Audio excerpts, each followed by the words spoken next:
আসসালামু আলাইকুম। আমার পাশে যে মানুষটিকে দেখতে পাচ্ছেন উনি কিন্তু আমাদের মতো সাধারণ একজন মানুষ ছিল। তো হঠাৎ তার একটা অসুস্থতার কারণে তার একটা পা কেটে ফেলা হয়। তো উনি আগে সুতারে কাজ করতেন আর কি, যতটুকু শুনছে। তো তার একটা ছেলে ছিল, ওই ছেলেটা নাকি কারেন্ট ধরে মারা গেছে নাকি ভাই? মানে ওনার আগে অবস্থা ভালো ছিল, উনি সুতারে কাজ করে ওনার দিন পাত চালাইতো।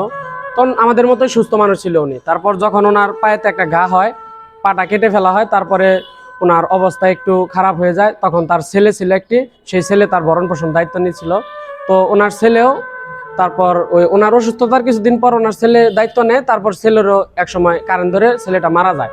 তারপর ওনার অবস্থা একদমই দেখতে পাচ্ছেন নাজেহাল। ওনার দেখার মতো এখন একমাত্র কেউ নেই।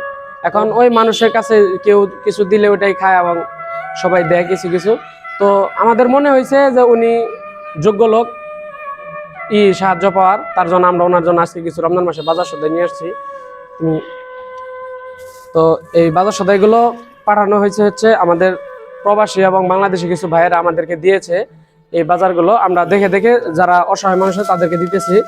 তো এগুলো তো এখানে অনেক কিছু রয়েছে, আপনি এগুলো নিবেন। এগুলো দিয়ে আর কি রমজান মাস আপনার মনে হয় ভালোভাবে চলে যাবে। তো যারা যারা দিছে তাদের জন্য একটু কিছু বলো। যারা যারা দিছে তারা প্রবাসী এবং আমাদের দেশে বসবাস করে। তো জানি না কারা কোন মনের মাকসুদ নিয়ে দিছে, তো আপনি একটু খাস দিলে দোয়া করে দিবেন তাদের জন্য, যে তাদের মনের আশাগুলো মহান আল্লাহ তাআলা যেন। হ্যাঁ, হ্যাঁ। আর হচ্ছে যে এই যে এখানে যে বাজারগুলো আছে মোটামুটি আল্লাহর রহমতে প্রায় চলে যাবো যে কদিন আসে। এখানে অনেক কিছুই রয়েছে, যেমন ঈদের জন্য তেল, চিনি। হ্যাঁ হ্যাঁ, ইনশাল্লাহ আপনারা আমরা পৌঁছে দিতেছি, সমস্যা নেই। ঠিক আছে, সবার জন্য একটু দোয়া করেন। হ্যাঁ, আপনারা যদি এরকম অসহায় মানুষদের পাশে দাঁড়াতে চান, আমাদের হ্যাঁ, স্ক্রিনে নাম্বার দেওয়া থাকবে, অবশ্যই আমাদের সাথে যোগাযোগ করে আপনারা যাই কিছু পারেন হ্যাঁ, পাঠানোর ওনাকে যদি চেষ্টা কেউ করবেন। কোনো আর্থিক সহযোগিতা আরো হ্যাঁ। করতে চান, করতে পারবেন। আমরা স্ক্রিনে নাম্বার দিয়ে দেবো। তো ওই নাম্বারে আপনারা কেউ যদি সাহায্য সহযোগিতা পাঠান, ইনশাল্লাহ আমরা ওনার হাতে পৌঁছে দিব। কোনো কারচুপি হবে না ইনশাল্লাহ। ঠিক আছে, তো সকলে ভালো থাকবেন, সুস্থ থাকবেন, আমাদের জন্য দোয়া করবেন, আমাদের জন্য মানুষের পাশে দাঁড়িয়ে।